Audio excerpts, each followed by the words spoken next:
Hi everyone and welcome back to my channel. For today's video we are doing something a little bit different.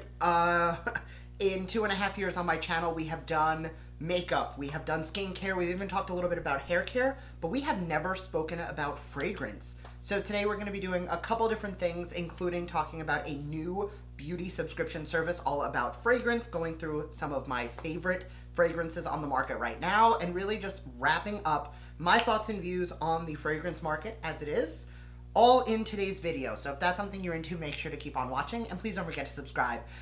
I always say I upload 3 times a week or 5 times a week. Recently it went to 5 times a week, and I've noticed that, I don't know, views are down. I don't know if I'm putting out too much content or things you guys just don't care about. I don't know. So I'm going to be playing around with that number a little bit. So I upload a minimum of 3 times a week. Sometimes it'll be 5, sometimes it'll be 3, and anything in between. 4 is in between 3 and 5. Anyway, so make sure to subscribe because I do upload often, and staying subscribed will be the best way to stay up to date on all the fun stuff I'm posting. So if you want to talk about fragrance with me today, go over some of my favorites as well as an entirely new-ish beauty subscription box all about fragrance. Stay tuned.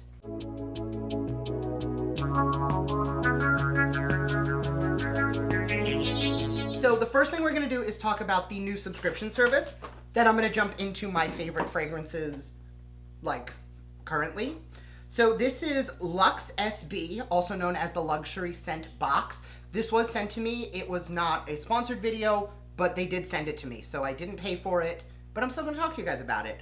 So the way that this works is you go on, you take a little quiz, you talk about some of your favorite types of scents. It is $15 a month. It is luxury fragrances, so you're not going to get like, I don't want to say anything and piss anyone off, but like cheap crap. You're going to get luxury designer fragrances. So the way that it works is you're going to create your account. I have notes here because I don't want to mess this up. So you can pick your subscription size, but it is $15 a month. What they do is they will send you a little spray nozzle with the internal cartridge, which actually has the fragrance in it. Every 3 months you will get a new one of these so that you're not using the same one over and over. This is considered to be a 1-month supply. So this is roughly 150 sprays. They estimate about 5 sprays a day. I don't know about you, but I usually do like 1, 2, 3. So this is actually about a 50-day supply for me, so almost 2 months as opposed to 1. They also have men and women's subscriptions. So again, $15 a month.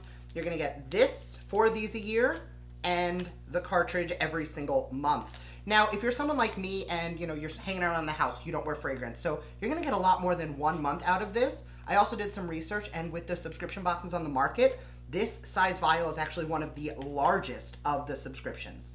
So the 3 that they sent me, I'm gonna pull them out because they did send me 3 of them to play with. I went in and they asked me to send them like my top 2 fragrances and what kind of styles I typically like. Normally what they'll do is on your subscription, you'll go in and you'll make a recommendation about like what you like, and they will send you, here are our top 3 picks for what we think you'll like. You pick the one you want, and that's what goes into your box. For me, they actually wanted to do it a little differently. I sent them my thoughts and they surprised me with the 3 that they picked. So the first one that they picked is Versace Dylan Blue. I'm actually a huge fan of this fragrance. I have used it before. You guys will see later when I go through the fragrances that I keep in my collection. I already have a Versace in there that I'm in love with. When I'm done with it, Versace Dylan Blue is actually the one I think I was going to purchase in its place, but an amazing recommendation, and I do love it. It's a little more of like that warm, spicy note, but really delicate. I find that it doesn't get particularly overwhelming, and it really like wears nicely throughout the evening. The second one that they sent me was from a brand I actually wasn't really familiar with. It is Montel Oud Mazing. It is an eau de parfum from France. I will put pictures of the full-size bottles on the screen if I forget to. Now this one was a little bit more light and a little florally. Something I did say in my portfolio, or in what I told them, is sometimes I'll wear men's fragrance, sometimes I'll wear women's, but I definitely do mix it up depending on what I'm feeling. This one is a little bit more feminine. I do actually put this fragrance in the same line as like Tom Ford. It's very unisex. Anybody can wear it. It is a little bit more on the feminine floral side, but not a sweet floral, super feminine. It's definitely a little bit more on that anybody can wear it.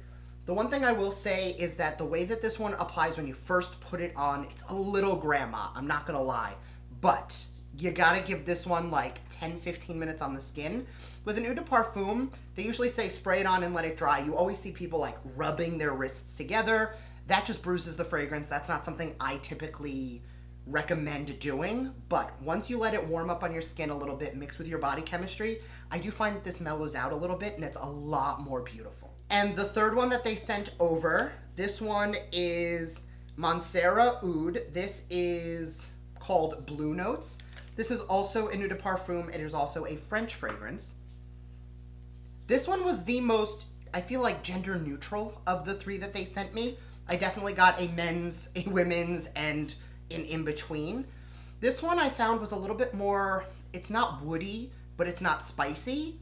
You definitely get that like little hint of musk, but it's not an overly masculine musk. It's definitely something a little bit more wearable. I know that I personally do like musky fragrances, especially on those nights where I really want like something a little more sultry, a little more sexy. This is something I feel like I would wear. Of the three that they did send me, I'm gonna say that the only one that I wouldn't wear often is this one. I feel like it's one that I really would have to be in the mood for. The other two are very in line with the fragrances that I own, so that I could definitely just pull that out, spray it on, and go about my business. So I am gonna link all the information down below. There is a code down there so you guys can get 35% off of your first order, which $10 for one of these is actually a really good price.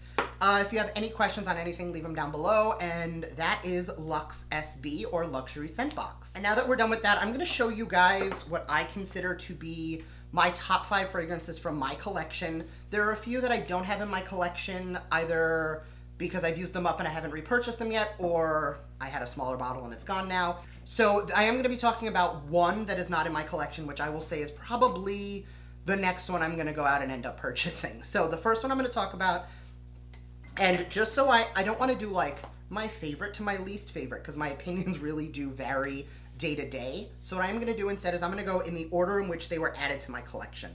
So the first is going to be the classic Versace for men.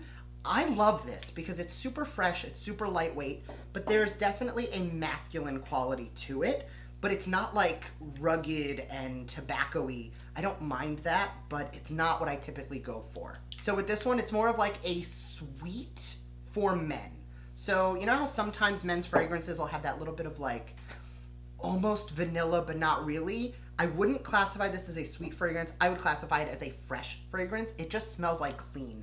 I've gone through, as you can see, quite a bit of this.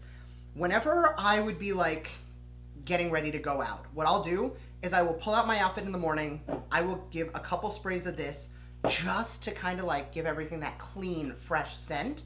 And then as I'm going out the door, I'll take something a little muskier right over the top. Biggest thing to remember with all fragrances across the board is you can layer. There is nothing wrong with 2 sprays of this, 1 of that, because it really does develop the scent a little bit more. So this is also one I would put in that fresh scent category. It is a little bit spicier, but barely, than the Versace. Both of them I consider, of the 5 I'm gonna show you, it is the 2 that I'm gonna consider a little bit more neutral than the others. The other 3 are definitely more on the musky or powerful side. These are the 2 that I think like anybody, anytime can just pop it on, day or night. Moving into my more versatile fragrance. This is from Chanel. This is the Allure Homme Sport. This is the Eau Extreme, which means that it's the more powerful of them. I find this one to just be a little bit more rugged. So this is not one that I typically find I love wearing at night. This for me is something I like when I'm doing like a daytime something. Not something I would wear to like an interview, but definitely something to put on when you are going out for brunch, or something where it's daytime, it's a little bit more informal, so you can be a little bit less musky, a little bit more of that like sporty fragrance. I typically don't like when a fragrance markets itself as sport, because I typically mean that that's gonna do a little more juvenile of a fragrance, but this is not that. So for this, I find that it does wear really nicely when mixed with a lot of other things. So like I had mentioned before, I'll take this and like spray it on an outfit like the day before or the morning before I'm gonna wear it. This is what I'll give it at that pop before I walk out the door, just to give it a little more zhuzh. Next, which is probably my current favorite in my collection, this is the Givenchy Play Intense. This one is definitely, for lack of a better word, This is the sexiest of the ones I have. I find that it's got that like right balance of warm and spicy, but a little bit woody. It's definitely a little more of that like bergamonty undertone. I just love the way that it wears on the body. This is, if I had to pick of everything I have, this is like my go-to everyday fragrance in my current collection. At the end of the video, I'm going to talk about the next one I'm purchasing, which I've been wearing for months, but need to get like a big bottle of because I'm obsessed. We'll come back to that. But for the Givenchy Play, I just find that it is so rugged and sexy and very masculine, I'm not gonna lie. So I know that 99% of my viewers and the people watching this are probably going to be women. Get this for your husbands, get this for your men. This is probably the sexiest thing I've ever smelled in my current collection. It is just so beautiful. Go smell it, go to Sephora or where, not every store has the Givenchy fragrances, so you're gonna have to hunt around for this, I think. But it is beautiful and it is totally worth it. And the last one that I'm gonna show you as far as like my current collection is actually Brandon's favorite. This is the Tom Ford Costa Azzurra Aqua. This is actually one that I was referring to earlier that is designed as a unisex fragrance. It's definitely that like fresh little hint of floral. It's not marketed as a floral. However, I find that all of the Tom Ford fragrances have a little bit of floral undertone in them, but it's very crisp. When you wear this, it just has that note of like, oh yeah, okay, I like it. And I know that means nothing to you guys. This one, go into Sephora, they definitely have it at like every Sephora. Smell it, it will totally make sense. It's like crisp and clean with a little bit of fresh, tiny bit of floral underneath so that men, women, everybody can wear it.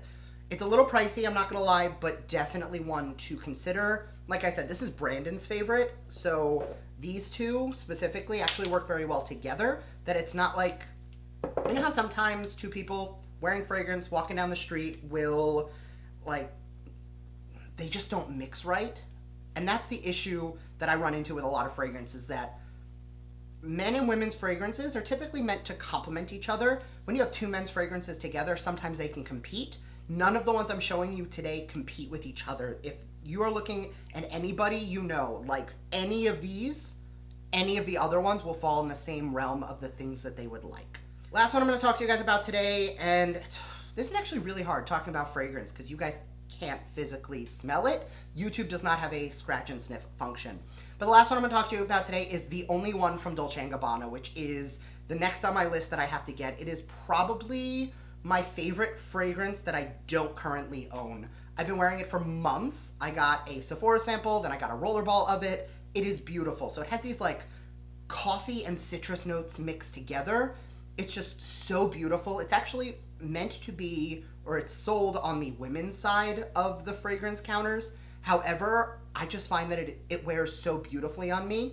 A friend of mine, Caitlin, tried it on and she said it smelled like plastic on her, but loved how it smelled on me. So it is one that you're gonna wanna get a sample of, wear it for a day or two, see how you like it, because it doesn't wear the same on everybody. But personally, like, go to, hands down, beautiful fragrance.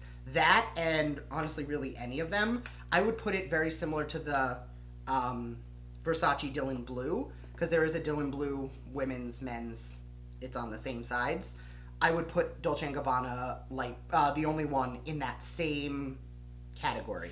So I have no idea how this is going to turn out, whether or not you guys are going to understand what I was talking about, because it was a lot of rambling and a lot of talking. However, I hope you guys enjoyed this video talking about fragrance with me. Leave any questions down below, thoughts, recommendations, if you think there's something I missed that you think I'm going to love, or if you have any questions and you want me to recommend, because I have been collecting, trying, studying fragrance literally for like 15 years. I was the only 12-year-old who asked for cologne samplers for his birthday. And my parents were like, okay, and I used to get those little bottles, and every day I would try it out. I smelled like a 40-year-old man when I was 12, and I'm okay with that. Thank you guys again for watching, and I will see you in my next video. Bye!